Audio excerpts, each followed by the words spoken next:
Here with another episode for the 49ers RedZone podcast. My boy Rohan. We're going to get right to it, talking about Trey Lance and the 49ers starters right after this.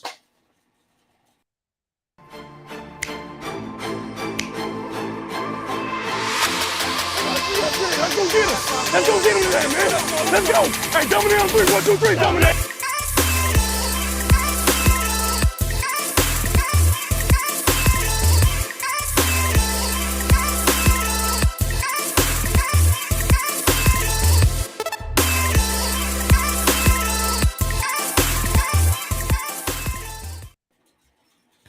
Welcome back to another episode of the 49ers RedZone podcast. I'm with my boy Rohan. How's it going, Rohan? Doing good. Game yesterday, back at it today. Got a recap. Game was really fun yesterday. I went in attendance. I know you were definitely closely watching. How's you doing, though? I'm doing great, man. I enjoyed watching the game. Watched it from home. I was kind of sticking to it, and then next thing you know, my Wi-Fi kind of cuts out because I stream all my games through my Fire Stick and whatnot. So my game started cutting out, and then towards like the fourth quarter, end of the third quarter, fourth quarter, I really couldn't watch anything. It started cutting out. But I was Brock Purdy time, so I wasn't even tripping. Brock Purdy, bro? You missed Brock? I was not tripping on that, to be honest. I seen enough of him at camp, and I was not tripping on it. Oh, man, you missed a spectacular Brock Purdy kneel, man. He kneeled to end the game. It was amazing. You missed it, and it's your loss. You are going to really, really be unfortunately missing out on some great 49ers football from that last quarter. I agree. If you guys missed Rohan's content on 95.7 The Game, make sure you guys go hit that up. He was on 95.7 The Game around 4 o'clock. Provided some great stuff there. Yes, we are coming to you guys live with an episode on Saturday to give you guys some good stuff. So, Rohan, obviously the 49ers football is back. We see preseason game 1.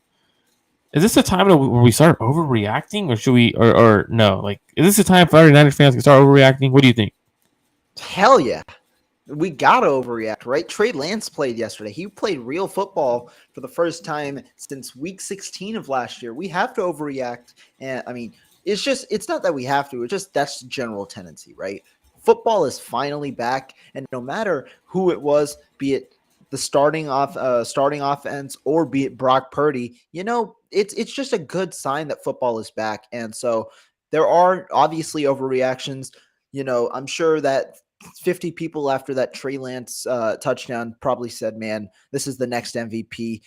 This is the next greatest thing. And I mean, it is okay to overreact a little bit because obviously you do see the flashes, you see the potential, but again, got to tone down expectations immediately just after one performance in 10 snaps for Trey Lance, but overall for the 49ers. But still, so much to be optimistic about. Things that you definitely have to worry about as well, but still, overall, interesting game. And yeah, that's what we have to do. We're here to overreact. Shout out to Tanya in the spaces, holding it down. Hey, shout out to Tanya, man. I met her yesterday. Great she's person. a lovely lady. Met her before at one of the games. She's awesome to hang out with. So I agree. I think it's a time to overreact. Nah, I'm just kidding. I don't think it's time to overreact at all. We only got to see five pass attempts, 11 snaps from Trey Lance in the 49ers first-team offense. And it wasn't even the first-team offense, so you can't really overreact. The only thing you can overreact about is Danny Gray got speed, right? Like, we obviously saw that. I do want to get into talking straight about the defense before we even get to Trey Lance. I do want to give everyone a little bit more time to get up in here before we talk about Trey Lance and the offense. And I'm pretty sure most of them won't mind if we talk about the defense first, because obviously the defense had only 3 starters out there. And if we're being honest, there's probably only 2 starters out there because Darqueze Dennard did start, and I don't see him starting in the regular season, right? I think Womack's going to be starting out there. So the only 2 starters on the field were Javon Kinlaw and Talanoa Hufanga. So I do want to get straight talking to about the defense. Who on the defense stood out to you besides the young rookie, who we'll get to a little bit later, in Samuel Womack? Yeah, so you talked about the main guy, Samuel Womack, but the guys that stood out to me on defense, really in my notes, I took my handy notebook over there there were two guys that consistently came up in my notebook. First, Kamoko Ture.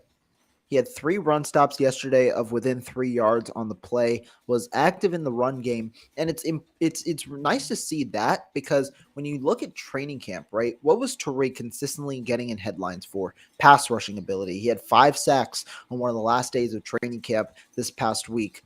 But now you see that it's not only that he's got the pass rushing acumen, you see the athleticism, and you see that he can be a well-rounded player, which could potentially push him for more snaps. Because right now, I think there are really, in my opinion, 3 solid run defenders on this team apart from Ture, and that is and I mean at the edge position, and that Ebukam and Jordan Willis. If you add more to that arsenal, it gets more bodies fresh and it provides more for the role. So Kamoko Ture, he was the first guy that stood out to me. And the second guy, he's a guy who I've been hyping up, but I've been giving him his deserved praise this entire offseason, and that's Marcelino McCrary Ball. Recorded an interception yesterday. He was flying all over the field. I thought he looked really good with the backups, as well as Oren Burks, who had 8 tackles yesterday in the first half itself. Pretty solid performance from Oren Burks, who in my opinion, is still developing as a guy in pass coverage. Not necessarily the most out there as a linebacker, but the most important thing is he can tackle and he's fast. So that's a good sign to see. Oren Burks, Kamoko Ture, Marceline McCurry Ball, just 3 names to put out there. So for me, one of the players I thought that really stood out and it went unnoticed was a player who's been on the team for a little while, going into, I believe, his 4th year, Kevin Givens. I felt like Kevin Givens had himself a good game in terms of putting himself in the defensive rotation, right? So a lot of people, they tend to talk about the other guys, right? Hassan Ridgeway, Javon Kinlaw, Arik Armstead, and those guys. But I think Kevin Givens is like one of the most important players on the roster in terms of what he could provide for the 49ers in the pass rushing situations, as well as his run defense. And I thought he had a solid game. Another player I did think who had a solid game was the young rookie Drake Jackson. But before he went down, I thought he had a phenomenal game. He had a series on a particular series where he had a pressure, a tackle, and another pressure. So for me, it's watching him do what he did. I was like, wow, like to see that rookie. And I've been saying this whole time. I really do believe Drake Jackson is going to be an impact player in year 1. I think they're going to allow him to rush the passer opposite of Nick Bosa. And if we look at what Nick Bosa needs opposite of him is someone to be able to bend like Drake Jackson does. I think Kamoko Ture also had a phenomenal first game. He played way more than I was expecting, but with the 49ers not having much defensive linemen on the outside, he had to play his 40-something snaps. But I thought he played phenomenal. I would say Oren Burks, but realistically, I get Oren Burks was roaming around and all over the field. I honestly didn't think Oren Burks had a good game. I thought he played pretty sloppy in terms of how he was playing. You mean so in pass coverage or with his tackling? I think both. In my opinion, both. So when I'm looking at linebackers, what I like to look at is how are they responding? Are they going sideline to sideline or are they coming downhill? I never saw him come downhill. He's constantly running sideline to sideline, which means he's giving up more yards than he could be preventing. So I thought that was, for me, one of the things like, okay, well, he's definitely not a starter in the NFL. That's why he's a special team guy. I did think Phenomenal Lenore and Avery Thomas had solid games. I didn't think they were terrible. Yeah. Obviously thought Lenore played pretty well. I thought Avery was in good position a couple times. And that's something I want to talk about, all right? Because everyone's out there, right, during camp. He's getting slammed, right? He was probably the worst player on the 49ers during training camp. What did you see from him yesterday versus in training camp? Did you see a difference, or is that the same player that was getting killed? I did see a slight difference, I'd say, because in camp he was consistently getting killed, and I think the 49ers have changed, especially with Thomas now being a starter and not being a guy who is playing a handful of snaps, and so you want to try and get the most out of those snaps.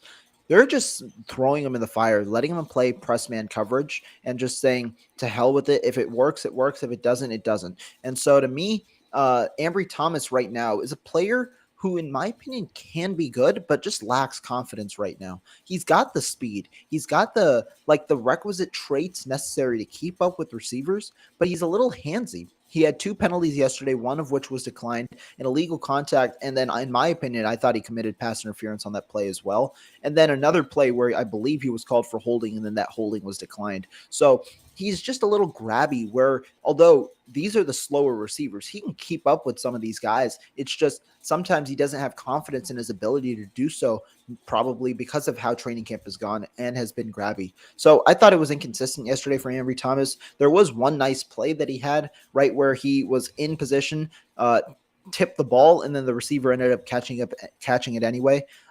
So again, inconsistent game from Ambry Thomas, and I think that there's the talent in a way is there. It's just you've got to get in the right mind space if you're Ambry Thomas.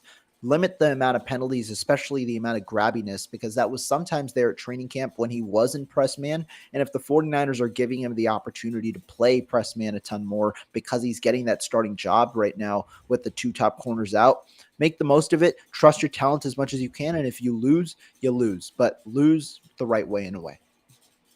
So for me, I thought Ambry Thomas was in great position on a couple of the plays, especially the one where the ball just bounced the other way, right? So for me, what I saw from Ambry outside of a couple of plays was he was getting cooked in terms of he's thinking too much at the line of scrimmage. He doesn't know what he wants to do with receivers. Yeah. And when he does know what he wants to do, I thought he was in pretty damn good coverage to make plays. He just had one that it bounced in the air. He tried swatting at it again, and it just went the other way.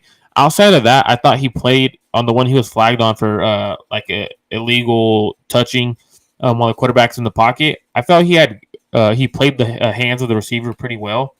I personally thought he had a better game than Kadar Coleman, in my opinion. Some might say that Kadar Coleman had a better game. I would definitely have taken an Ambry Thomas game over that. So I think he goes back into being on the second unit, and I think he jumps Kadar Coleman in terms of making the roster, because there's been some people like you and I were both like, okay, from camp, Kadar Coleman is a better corner in camp. So we were talking about that the other day, and I think Ambry Thomas put himself back over Kadar Coleman after yesterday's game, which is something that I think he needed, right? Some of those reps are very confident boosted reps where he's on one of the reps on the touchdown to Romeo Dubes. Yeah. And I thought Ambry Thomas had great coverage on the outside. It was a 4th and 3. I thought he had great coverage on that rep. Just some of them, he's just put these reps together consistently, winning reps, and that's going to give a cornerback confidence. And when cornerbacks have confidence, they start to play better, and that's what he needs right now. Yeah, and I think that when you talk about Ambry Thomas specifically, you talk about putting the reps together. It is interesting, right? You don't ever write him off because it's second year in the league. Some players there are evident cases where players take a while to just get acclimated to the league. And so you talk about Kadar Hollman. I didn't think Kadar Hollman had a great game either. He was in great position on one play, right? The PBU that he recorded. But in my opinion, that was a poorly thrown ball as well. It was way too far inside, allowing Hollman to be there. Still good coverage. But overall, I thought Ambry Thomas, like you said, he was in coverage on a couple of plays. The only thing is now, when are you going to learn to finalize that play? He did it a couple times last year, but right now he is back to that inconsistent realm of not being able to finish plays despite being in good coverage and limiting those completions. So once Ambry Thomas can get back into that, then you have a lot more confidence in him should one of these guys get injured. And it's important to note that Emmanuel Moseley and Tavares Ward both missed a good amount of time last year. Ward missed 4 games. Moseley missed, I believe, 8 games. It's either 6 or 8 games. I'm mistaking how much. So you're going to have to rely on some of these backup corners at times. And so you do just want to see those reps being consistent. But the one thing that I like that the 49ers did, apart from playing him press man with Ambry Thomas, they played him a ton yesterday. He was the only, I remember watching the corners extensively. He played a lot more than Diamado Lenore, at least in the beginning of the game. They played him nearly the entirety of the first half. And so that's what I really like. Like, they're continuing to allow him to find himself, to grow in his role, and by playing him a ton. And I hope they do the same with Minnesota or in the third game. So now going to other players, right? There was obviously a couple starters out there. What were your takeaways from Javon Kinlaw? Because I was kind of disappointed with the Javon Kinlaw game yesterday, even though it was more so taking on double teams in the run game. I was kind of disappointed on him during a couple of the pass pro situations. So talk to me a little bit about Javon Kinlaw, what you saw from him, if you saw anything exciting or disappointing. Yeah, so it's tough, right? Because it's a player coming from injury who's had a fairly solid camp, has moved very well in training camp, but this is the first real test where, offensive linemen truly have the ability to push back in a way. And while you do in pads, I think that this was the biggest test. And Kinlaw didn't really do much, right? The good part is he's playing. He was one of with the amount of players that were not playing yesterday that were starting caliber players, you would have expected Kinlaw, a guy who was coming off ACL reconstruction surgery, to not play. But the mantra in camp has been there have been certain planned rest days for Kinlaw, but there haven't been any unplanned ones. He's continued to play and he's ramped up playing a ton with the first team defense during that time. So that's a positive, right? That he's playing. But he didn't really, if we're talking objectively, he didn't really pop off yesterday. He didn't flash much yesterday, especially in the pass rushing. And I honestly think it's just what Kali says. He needs the reps. He's gotten very limited one-on-one reps in drills. He's had maybe 2-3 reps max in a day in one-on-ones, and those have been against Aaron Banks. The remainder of his playing time just comes in 11-on-11s where he's just thrust into the fire. So I think it's more so he's needing reps, but you do want to see, can that pass rushing acumen develop given the superb traits that Kinlaw possesses. So good thing that he's moving continuously and that he's being able to play a good amount, but you also do want to see something that correlates with the amount that he plays. So I agree. So when you're coming from an injury and you haven't played ball in about a year and a half, 2 years, whatever the case may be for Kinlaw, I don't know how many months it was or whatnot, but when you've been off from football for that long, I think you got to get back into a game shape. And it sounds weird saying game shape, but if we look at the 49ers and everyone in training camp, right, they've only had about 7 padded practices. They have less than 10 padded practices in total, and that's not enough for any player to get in game shape. So seeing Javon Kinlaw out there, seeing him actually move and stuff like that and run around and seeing him be able to consistently move throughout the portion that he played, I was actually kind of happy, but I was disappointed in terms of there was one of the pass pro reps where he got stonewalled, didn't have any secondary moves. And for me, I want to see him dominate against backup guards, see him dominate against backup interior players, and he didn't do so. But I'm going to give him the pass on this one because he's coming back from a pretty hard injury to recover from. Usually knee tendonitis or whatever the issue was with his knee is one of those ones that doesn't allow players to come back strong. And, so I give go ahead. No, I was going to lead in, but you finish what you were thinking, and then I'll go after that. So for me, I give him the pass because sometimes players don't even come back from that injury. I've spoken to a couple players that have had that injury in the past. They were in college. They never made it to the NFL or anything, but they were in college, and they said that pretty much eats up your entire knee, and it kills away all your joints in that knee. So the fact that he's actually moving around and he looks super in shape is a great sign. You talk about Javon Kinlaw. There's another player in the secondary who is also coming back from an injury, a big one, a torn ACL, Tavares Moore. Now, you gave Javon Kinlaw the pass. I don't think Tavares Moore played that well. Talk to me about his performance yesterday, and what do you take away from it? It was so Tavares Moore did. I think his was an Achilles tear, so his is a little bit different. Right. Achilles tear is one of the worst injuries for, in my opinion, for position players to recover from.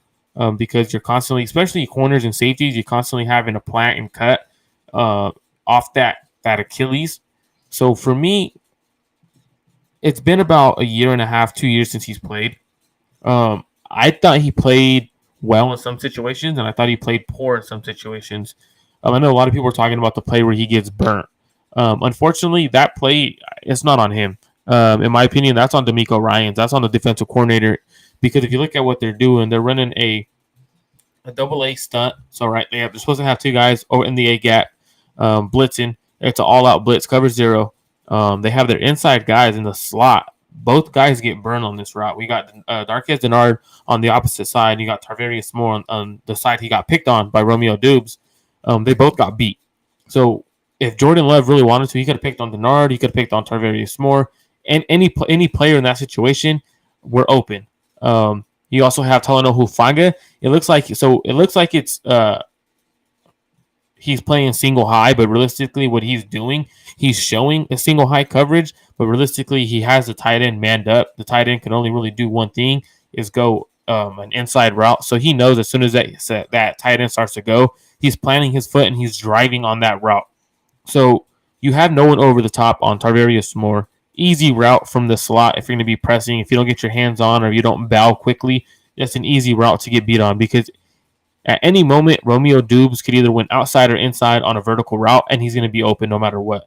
So I don't really fault Tavares Moore in that situation. What I would like to see from D'Amico Ryans is if you're going to run a cover zero blitz like that, you got to have your inside guys in the slot at least 5 yards off and let them play catch, right? So the catch technique allows them to catch the receiver and run with them rather than get beat off the line of scrimmage and now you're in chase. You're literally chasing. And then you never, as a defensive back, you never want to be chased.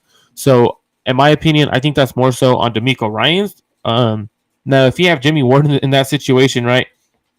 In my opinion, I think Jimmy Ward, Samuel Womack, I think they both could run with fast receivers. They both have the speed to do so, and they're both good corners. So, in that situation, if you have Jimmy Ward and Samuel Womack, I don't mind them pressing because they have the speed to catch up.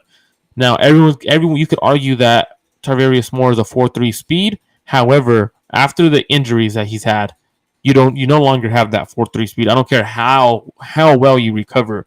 You're now like a 4.4, 4.5 kind of guy because you do lose speed. So he's no longer a 4.3 guy. Yeah, I think you kind of nailed it right. And overall, Tavares Moore, his biggest attribute, in my opinion, is his speed. I thought he was moving fairly fine in training camp, but you also need the extended look. Training camp is different than real game action. Yesterday wasn't one of his best performances. I thought I remember I jotted down that he had a tackling mishap as well. And the thing you want to see him improve on are his angles, right, in the run game if he's going to be a safety for the 49ers. And we've talked about 3 safety sets. We've talked about Tavares Moore potentially being in the action. And on that play, I don't necessarily fault him as much. I think his overall performance wasn't great, but I don't fault him on that play just because it's a unwinnable situation. You're going one-on-one against in the toughest spot in the slot against a receiver who is just quicker than you and more, especially with his instinct. I just don't know if Moore's instincts are truly there. And he was just a little slow to react. Receiver beat him. You can't win after that. It's a one-on-one. You said it. Might have been on D'Amico Ryans, not more on Tavares Moore because you don't have any safety help, or you call instead of having press, like since you have press man all around, you call Tavares Moore back, push him 5-7 yards off the line of scrimmage, have him play from there instead. And so that play call was interesting. We'll see how Tavares Moore continues to develop in training camp itself, in preseason itself, because we want to see how does he work with his speed, but how does the mental game kind of develop when you're talking about real football? Can he make tackles? Can he take the right angles? Can he not allow bigger runs and things like that? And I see a comment real quick, kind of off topic, but Bay Area Baller says Romeo Dubes was my wide receiver draft crush. I remember this. I brought him on my podcast. He had Dubs as the 7th best receiver in the class. Pretty solid day yesterday for Dubs. 3 catches, 45 yards, the touchdown. But one of Dubs' bigger plays ended up in the hands of another cornerback. That's Samuel Womack, of course, who ripped the ball away from Dubs. Let's talk about him. What did you see from our young rookie cornerback? And so how excited are you? But before we get to that corner, I kind of want to touch on Tavares Moore one last bit. The reason why I think Tavares Moore will fare better in the back end in a cover 2 or a cover 4, depending on what the 49ers are running, because you don't have to cover as much ground. So you don't have to react to bigger spaces. So I think that's why he'll be better suited in that situation. If he is playing single high on his own and he's having to be that eraser, I think then that's kind of where he's going to have to rely on IQ. And I don't know how much IQ is there to be able to react. But going on Samuel Womack, boy, oh boy. I mean, if you guys have been tuned in to the 49ers Red Zone, and I know a lot of people are tuned in on either YouTube Live a lot, but we do have a lot of listeners who are listening to us on Apple Podcasts, Spotify, and stuff like that on the audio version. So if you guys have been paying attention to what we've been saying for the past couple of weeks, maybe the past 2 months, I know I've said it. I know Rohan has said it. We both have said that Samuel Womack would be the starting nickel corner before week 1. I said that he'd be the starting nickel corner before preseason ended, and I think he put himself in that situation yesterday. I think what he showed the ability to fight for a ball at the end from Romeo Dubs. I thought that was a hell of a play. But to me, the second interception was even better. But I don't even think those interceptions don't matter to me. The best thing I saw, and I think it's kind of unfair. I'm gonna It's hit it, but I unfair think for Rohan. It's unfair for Rohan that I go first on these situations because I know Rohan wants to say this, but his run fits were absolutely phenomenal. I thought he played the run fits very well, and that to me showed why he could be a starting nickel in the NFL. I knew he could cover from what I saw in training camp. I knew he could cover. Now they're not tackling in training camp, so he's usually coming up, kind of like touching the running back and letting go. So I didn't know how physical he was going to be, but in the run game, I thought he was phenomenal. And I know Rohan, you want to hit that on the nail on the hammer one more time. So I'll let you go ahead and talk about Samuel Womack for a little bit. Yeah, you talk about like him in coverage, right? Obviously, everybody talks about the 2 interceptions. Womack had also another coverage play. Fast forward to the second quarter, 7:50 remaining on the clock. It's 2nd and 13, and Samuel Womack had just put the clamps on during that play as well. It's not only the highlight reel plays, but it's just in general. You want consistency because quarterbacks sometimes miss and cornerbacks get beaten. That's just going to be a part of the NFL. But over the last couple of days in training camp, Womack was doing a good job playing against the first team offense, locking down guys like Javon Jennings, especially in the red zone. He had 2 PBUs in the red zone on consecutive days. Today, he had 3 cover plays, really good cover plays, didn't allow a single completion. And then you talk about the run fits. Samuel Womack, I felt, had a good day in the run fits. While he didn't make a single tackle, I just like the speed is evident when you're getting in there. And I think that his instinct is definitely like Darqueze Dennard is certainly rubbing off of him in a way. I feel like Dennard is one of the smarter players probably in that 49ers secondary, and he's been working with Womack every day. You see them 2 talking a lot, and I think that it's finally like starting to rub off. And then when you see Womack in the run fits, I thought that he had a pretty good job. He was probably he was the MVP for that defense yesterday with those 2 picks, with the plays that he made. And he was stickler in coverage on those plays, especially on that second interception. And so good job by Samuel Womack yesterday. 49ers might have found their starting nickel corner.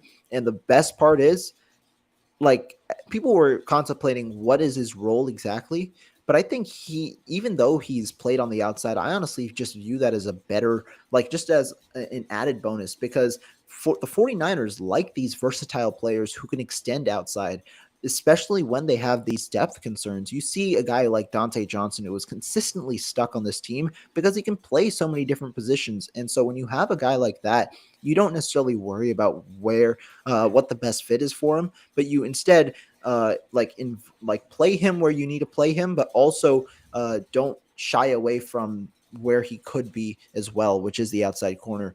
Played primarily in the slot in training camp, should be the day 1 starter in the slot, would be the best for the 49ers. They save a roster spot because they can cut Darqueze Dennard in that situation. You have your backup slot cornerback in a in a Dante Johnson likely, or maybe Dennard comes back on the PS and you see something from there. But if not, you got Dante Johnson. He can play as your backup slot corner, and I think the 49ers should be comfortable where they are.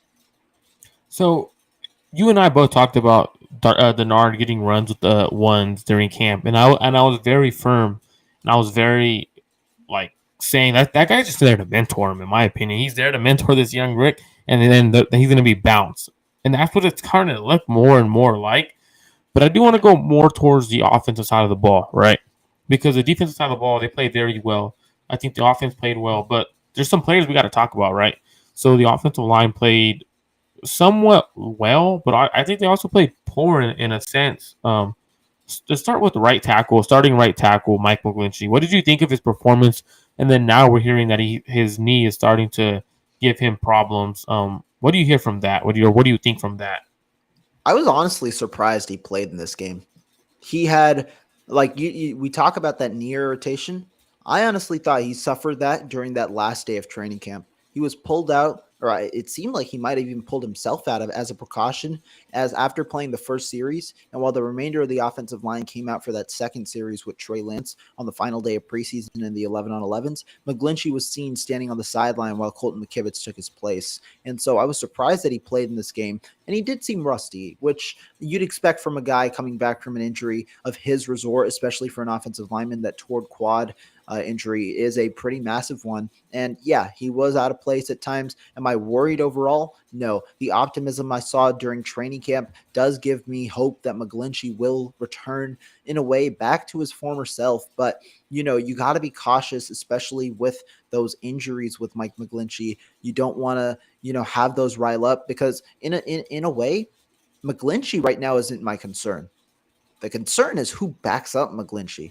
I see a comment, and it's a good point, because Jordan Mills is the best right tackle on the field, apart from Mike McGlinchey, at least in pass protection. He can't move like the 49ers want them their tackles to move in the run game, so maybe it's a selling point there. But it's either Mills or McKivitz, right? But McKivitz, obviously, I feel he has been comfortable on that right side, but he also had a bit of a rough day. He started at left tackle yesterday for Trent Williams. He had a bit of a rough day as well. Like, the backups are having rough days. Justin Skule, I've said this since the beginning of camp. Like, the first day of camp, I kind of put him down as a cut candidate, because Justin Skule just hasn't had a good camp, didn't have a really great preseason yesterday either. So the concern isn't necessarily with McGlinchey. It's just you've got to be cautious with that injury, because the depth after McGlinchey is a little concerning. I thought Mike was pretty bad, man. He whiffed on a run block. Yeah. He didn't look too good in pass pro. You could tell that knee's bothering him.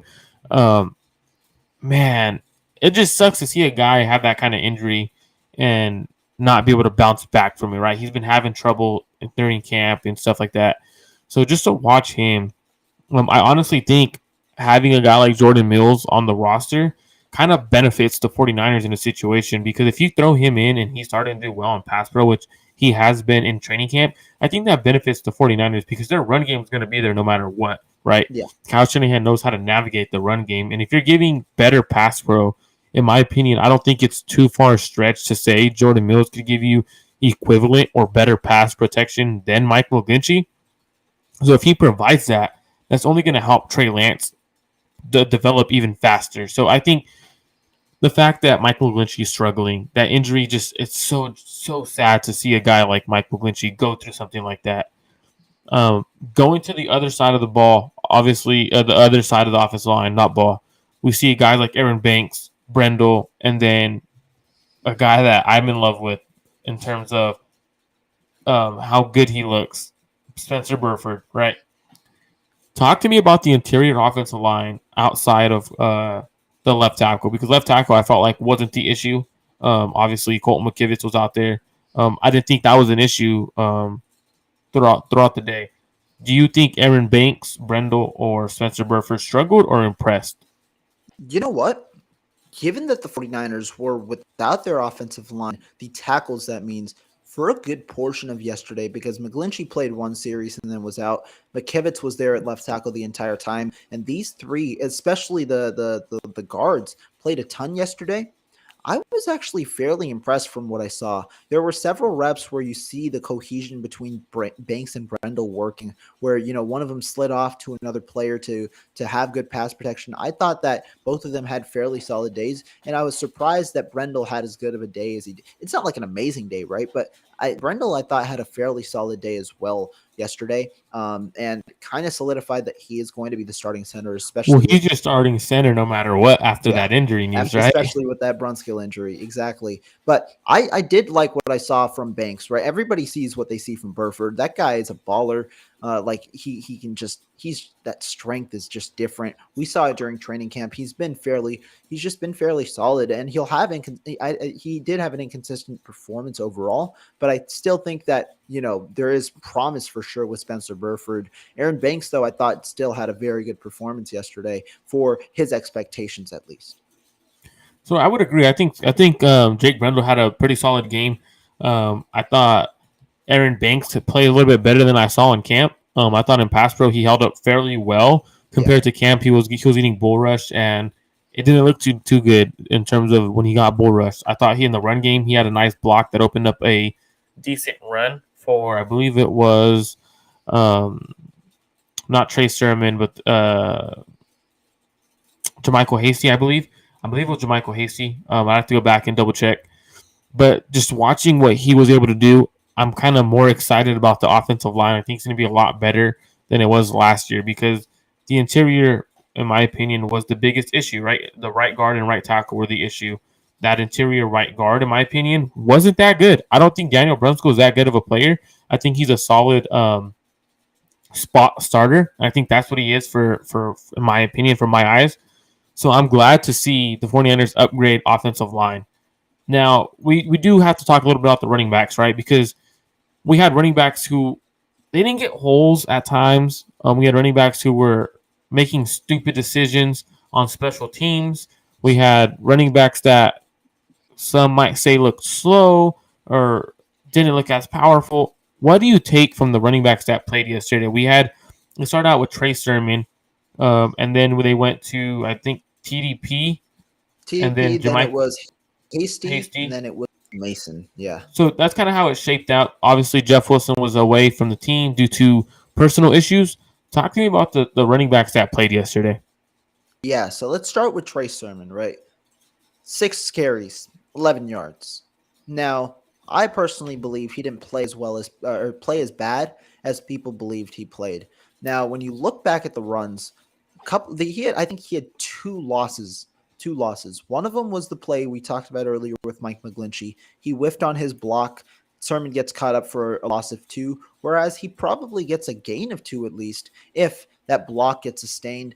And then another play was where there was just nowhere to go. Sermon was indecisive. I kind of put that half on the offensive line, half on Sermon, where he was rushing to the right side, tried to find a place to go. I thought you either got to cut that back or go full speed to the edge and try and beat the outside. He was in the middle, tried to stay, and then he waited too long, and it was a loss of yards. So offensive line couldn't create the holes, but I thought Sermon also should have been a little more decisive on that play. But those were 2 of his 6 runs. On the other 4 runs, I was fairly impressed from what I saw from Sermon, despite maybe a shorter gain because there wasn't enough of a hole to go anywhere. I thought Sermon still did a fairly good job. The run that impressed me the most was his 6-yard run. It was, I forget, I think it was like a third down, maybe. No, a second down, maybe. Second down. And the way he moves inside the tackles, there's so minimal space on that play. And Sermon just was able to glide through inside the tackles for a nice 6-yard gain. Nothing impressive yesterday from Trey Sermon, I'd say. Again, 6 carries, only 11 yards. But I didn't think he had as bad of a day as people claimed that he did elsewhere. So I actually thought Trey Sermon had fairly decent as well. I mean, especially when you're only given a few running back. The way running backs work, it's a feel game. And if you're not getting enough carries, you don't have a feel for the game, then you're not necessarily going to be able to do what you want. So Trey Sermon, his first rush was 2, 3, and then Trey Sermon got 6 on a 2nd and 2. Yeah. And then he had that minus 2 yards from obviously from the missed block. The McGlinchey whiff was first, yeah. Yeah, but from what I saw, I actually thought he looked fairly explosive when he did plant and go. I thought on the 2nd and 14, he had I believe it was 5 yards. He had 9 yards after the catch, right? So it's in the backfield. That was actually his best play. That that reception. Yeah, it was a bubble screen. He lined up wide. It was a bubble screen, and he had 9 yards after the catch, right? He caught the ball 4 yards behind the line of scrimmage, and he picked up 5 yards. I thought he looked explosive on that run, particularly in that play. But like I said, when you watch running backs, you have to give them a good amount of reps and carries to get a feel for the game, and that's why these running backs tend to not look so well in the preseason unless they're getting 10 carries. And I thought another running back I thought looked better than Jermichael Hasty. A lot of people might say Jermichael Hasty looked explosive, looked fast. I honestly thought Jordan Mason looked better than Jermichael Hasty. I thought he was very decisive. I thought he was hitting the holes hard. I think Jermichael Hasty got himself cut when he made that stupid play on special teams. You've been in the league for a certain amount of years. You cannot make those kind of stupid plays. So for me, I thought that was a big no-no. TDP, I thought in my opinion, he didn't look decisive. He looked like he was questioning what he was seeing. He's dancing a little bit. That's the issue. And not to cut you off, but we saw that with he you know how Trey Sermon was last year. Like, I think it's just in a way an adjustment from the college to the NFL level, especially when you're asked to do a lot in your own offense, right? Mm-hmm. TDP last year was under a horrific offensive line, so he's the one asked to do a lot, which means the talent is all on him. In the NFL, it's different. You've got to go with the flow, got to go with what your offensive line gives you and make the most of the play, not trying to utilize like the entire arsenal for yourself, because it just doesn't work like that in the NFL. So at times he was indecisive, like you said, trying to dance a little bit, trying to make the most of the play, and it didn't get to where he wanted it to be. And I think for him, once he learns to trust the offensive line, I think he'll look a little bit better. I think that's what it is, just to trust in the offensive line. We have to remember that every day he has a different offensive line, interior offensive line, tackles, and stuff like that in camp. And when there's no consistency, you don't know how they're going to block it up. I kind of want to start going over, because we're at around that 40 mark, right? So we can eventually get to a couple of the injuries at the end. I kind of want to get to the offensive side of the ball. So I'm going to change our graphic just to show a picture. I don't know how well we can see it. If I take the overlay off, let's see how well we can see it. So you guys might be able to see it's Kyle Shanahan with the super big grin. I'm going to keep turning it off and on. Oh, I remember this. I remember see him with the super. This. I'm trying to get it where it could stay, but it won't let us stay. Obviously, let's see if I can get that back. Actually, I think I might be able to. Okay. Oh, I lost Rohan. But you guys could start. I'm trying to get it to where it can see, but you guys obviously can't. But it's literally Kyle Shanahan smiling maybe so take big. Me off the screen, and then we can see it. Okay, I'm gonna take Rohan off the screen right quick. I'm gonna turn the overlay off. I don't think it'll sort of let me. Nope, because it goes straight big. So it doesn't even show. But from what I'm trying to show is pretty much all it is Kyle Shanahan looking at Trey Lance with a super duper big smile. So for those of you who can't see it, you guys can go to Twitter. I'll retweet it. Shout out to, I forgot who I found it off of, but I'll go find it again and I'll retweet it. Shout out to him, and I'm going to give him his credit for it once I have his name. But I thought this was a very interesting thing because I did notice it during the broadcast. Yeah, he's literally smiling so damn big at Trey Lance. He's just giving him this biggest grin like, damn, you really did that, right? So from what I saw from that, it kind of looked like Trey Lance was telling him, hey, can I get one more series? Like, or is that good enough? Like that to me, that's what I saw. Like you can't really see Trey Lance's lips, but he's looking at Shanahan and he starts like to laugh. And Shanahan gives him this biggest smile like I've ever seen. I've never seen Shanny smile that big before. He's usually a straight face kind of guy.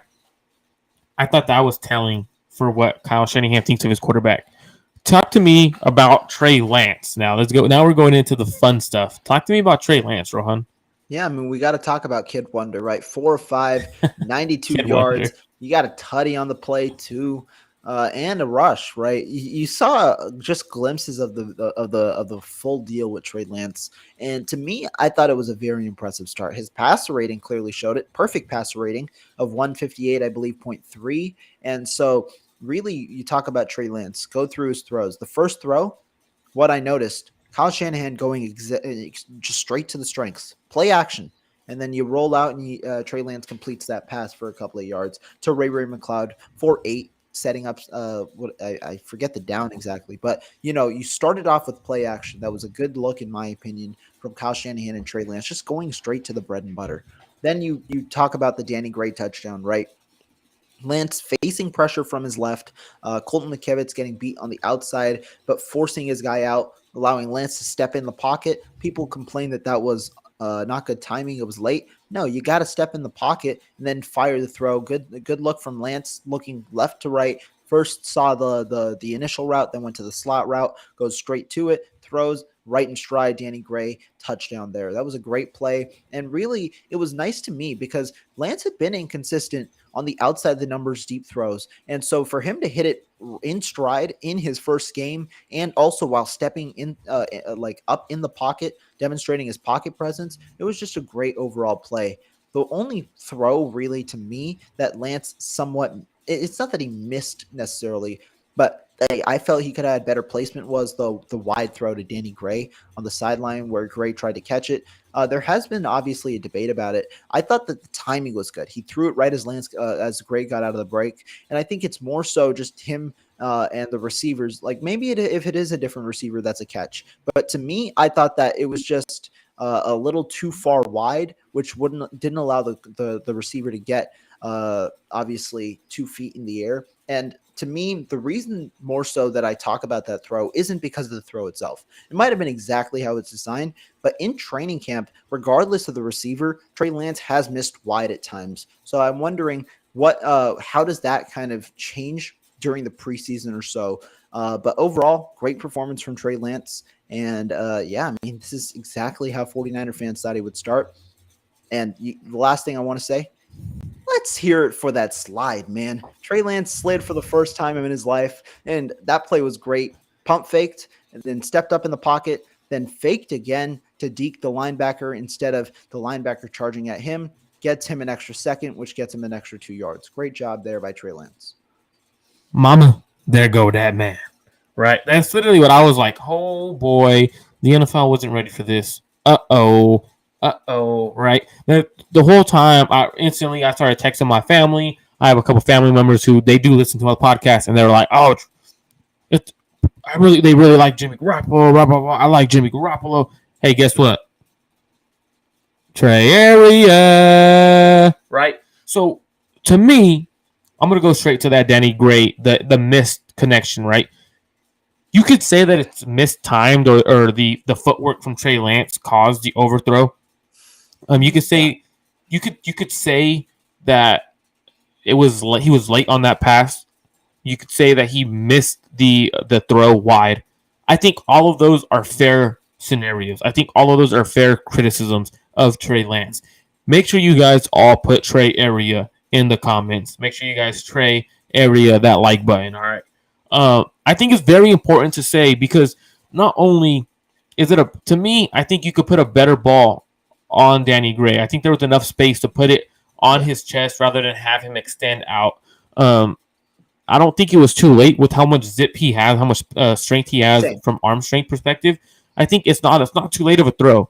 Now, going to the other throws and the other plays, obviously my favorite part was not only just watching him get down sliding. My favorite thing was watching him get through progressions. If you're watching Trey Lance, a lot of people they tend to say that Trey Lance doesn't get through progressions. Now, one thing that I love to look at when I'm watching quarterbacks is how does their head move.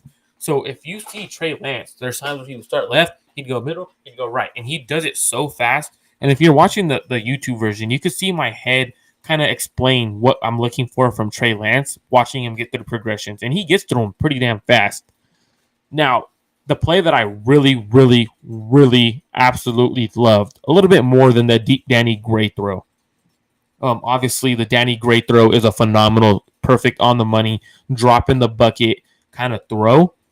It's when he stepped up into the pocket and he's about to start scrambling, but he resets his feet one last time to see, okay, what can I take? What's open? And when I already saw the all-22 version of it, nothing's open. Nothing's open at all. Yeah. And he ends up taking that run, and then he gets the slide. Obviously, the slide is important, but for me, in order to see a quarterback, because a lot of times when you have mobile quarterbacks, you tend to hear analysts, you tend to hear fans say, oh, they're running quarterbacks. No, these are quarterbacks that could run, right? And you know he's a quarterback that can run because he resets his feet, and he's ready to let that shit fire, right? And instead he gets his 8 yards and slides. I thought that was the best play of the day because not only does it show him getting through progressions and then want to take off and re-get through progressions, see if anything gets reopened. I thought that was phenomenal from Trey Lance.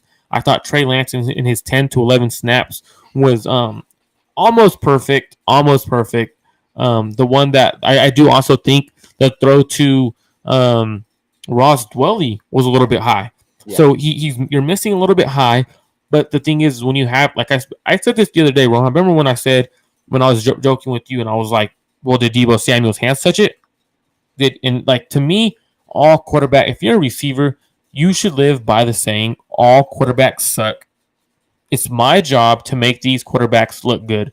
And I think Ross Dwelley made his quarterback look good. He got up and got a catch and got 3 yards. I think Danny Gray, for being a rookie, I think if that's a Brandon Ayuk or a Deebo Samuel, I think they come down with that ball. Probably come down with that catch, yeah. Along the sideline. So for me, it's just a young rookie, still not understanding the sidelines of an NFL field, because you do have to get 2, you don't have to get 1.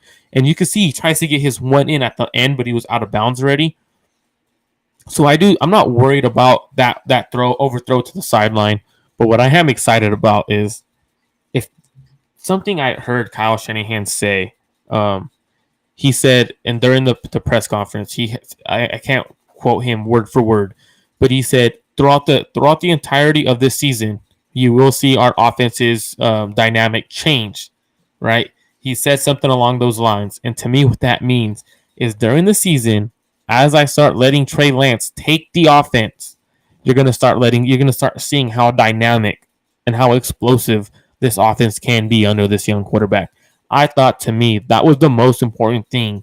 Hearing Kyle Shanahan say, he pretty much told the entire NFL to F off. That, to me, was a phenomenal thing for Kyle Shanahan to say. He said, hey, NFL, guess what? F the F off. And I'm excited.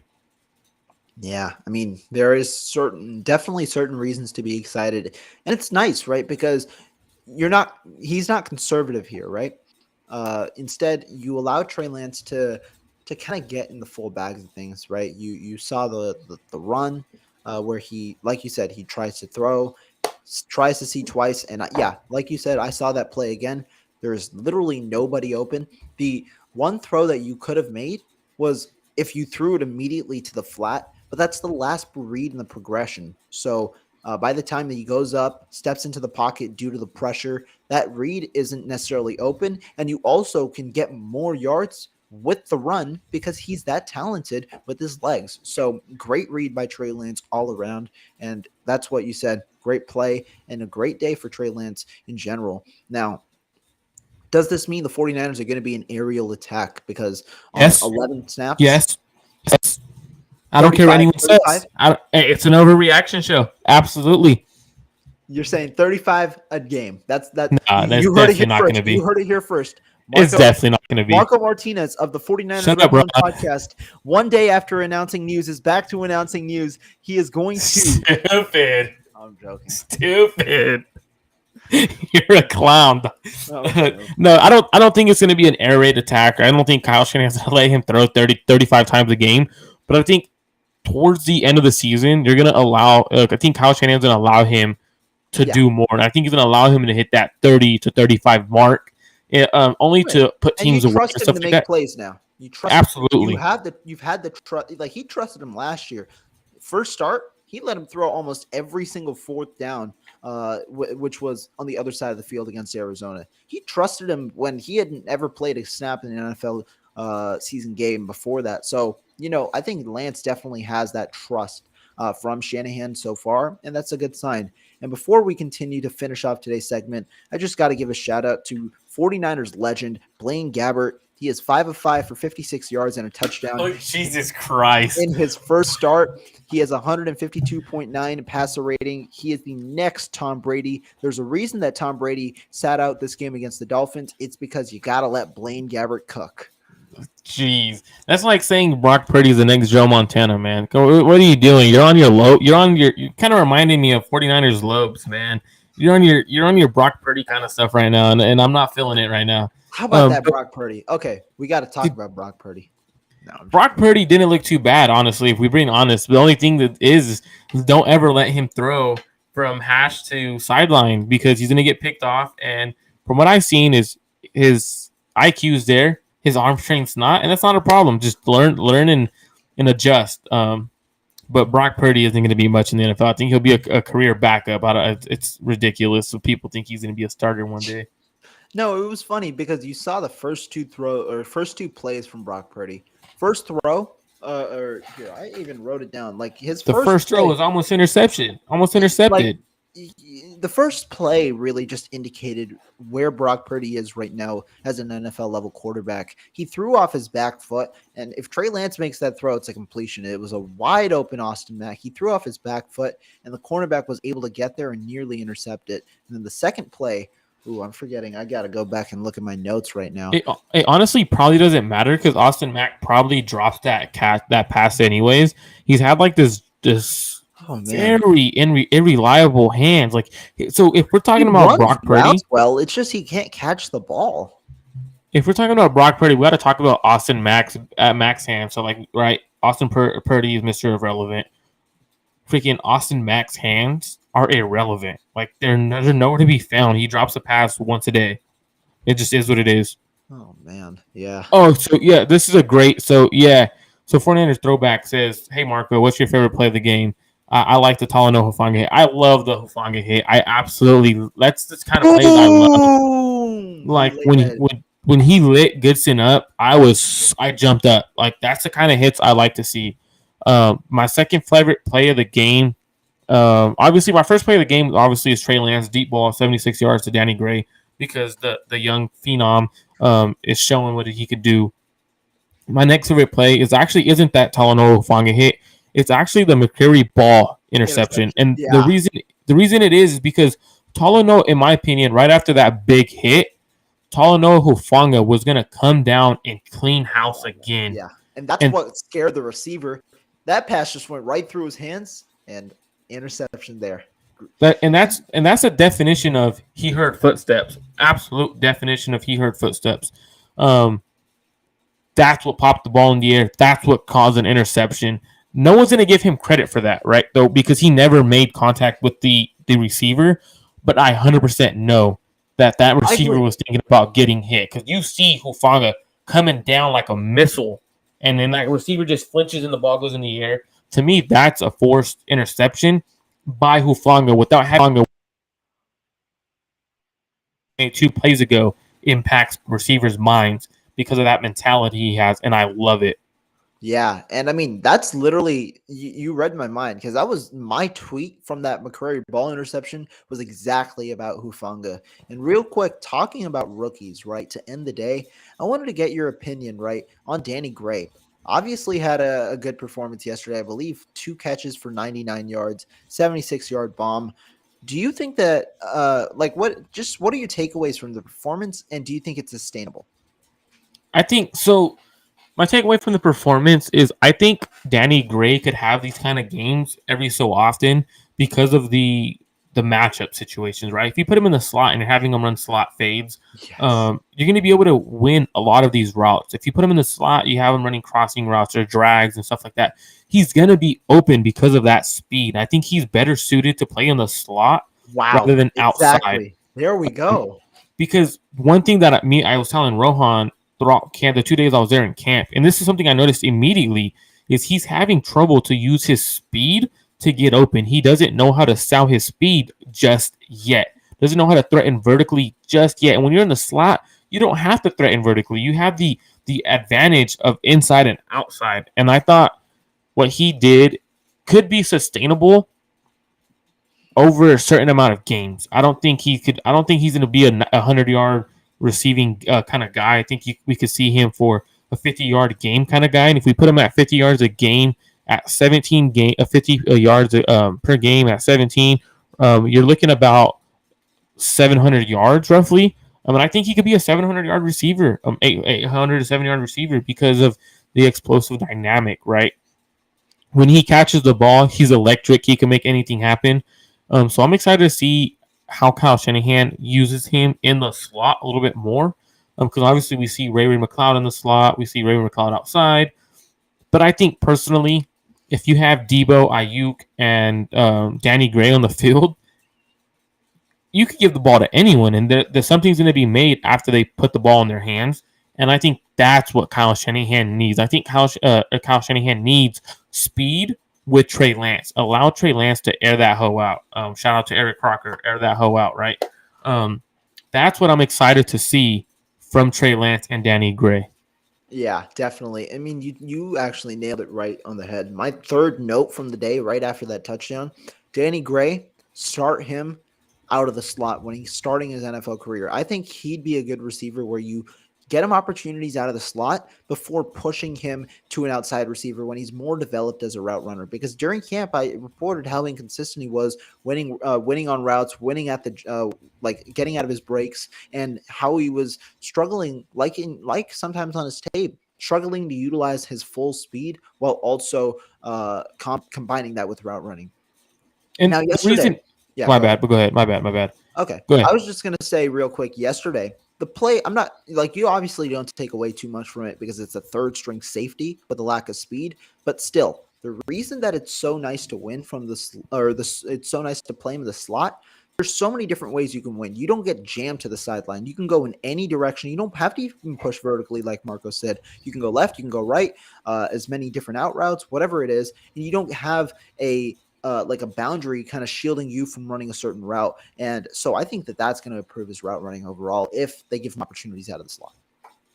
So yeah, so the fact that you put him in the slot, it doesn't force you to win with your route technique, right? Like you could work on your routes, you could work on your technique and what you want to do on the outside throughout using your speed in the slot. I think in the slot you could kind of it's hard. I hate comparing receivers to players who have been established in the NFL.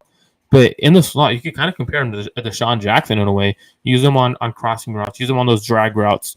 Use him on those 9 routes, right? Because that's kind of what Deshaun Jackson was able to do. But Deshaun Jackson was such a good route runner that he could do it on the outside. Now, when you're lined up in the slot, corners have to play you honest. They have to play you straight up.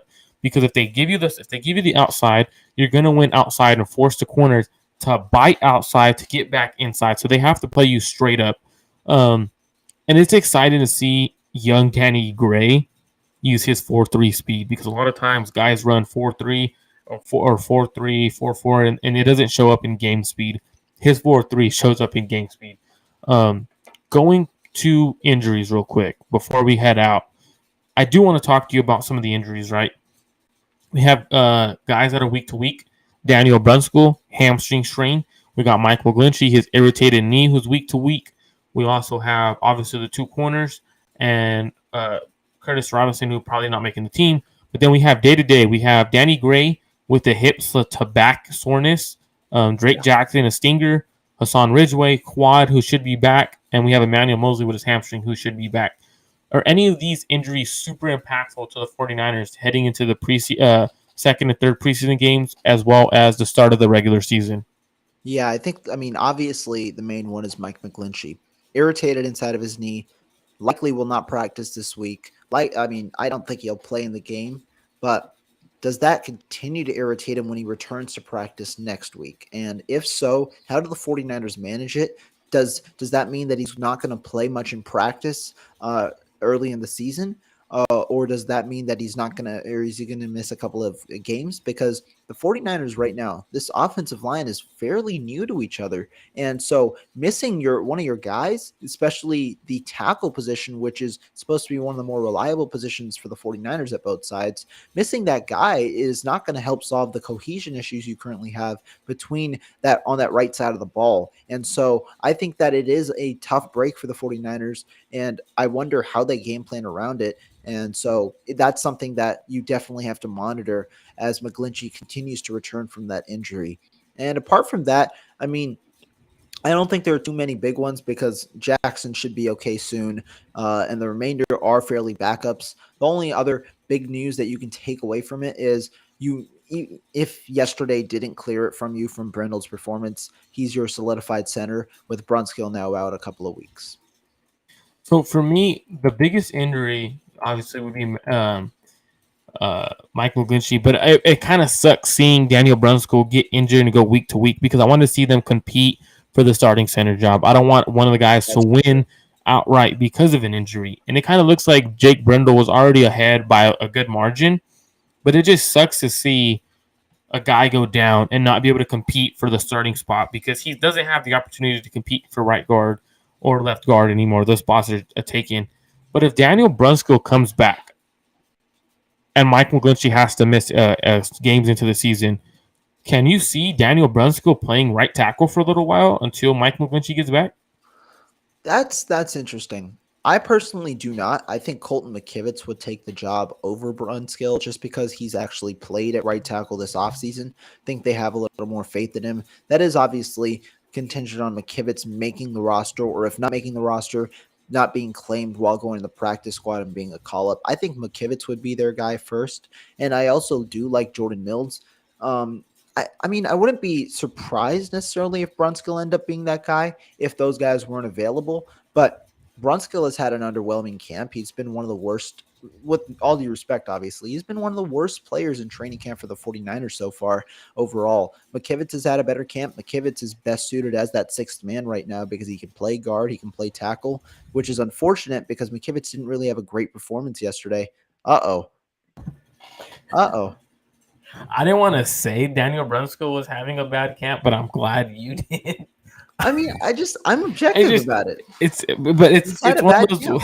He's had It's snap one of those issues. ones. He's had cover or pass blocking issues, and McKivitz has looked better. It's just unfortunate, but it's true so far, especially with Brunskill already having an injury before with knee tendonitis, and now he's got to work through a hamstring strain, which will sideline him for another few weeks.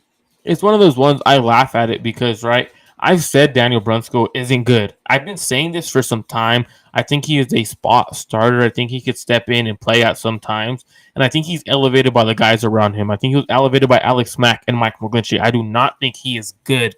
I think he could start in spots. Now, I'm finally glad Rohan said this so I could go and tweet. Per Rohan, he believes Daniel Brunskill has had the worst camp out of the entire offensive line. Thank you for giving me some nuggets to go tweet. I said one of. There are a couple of people.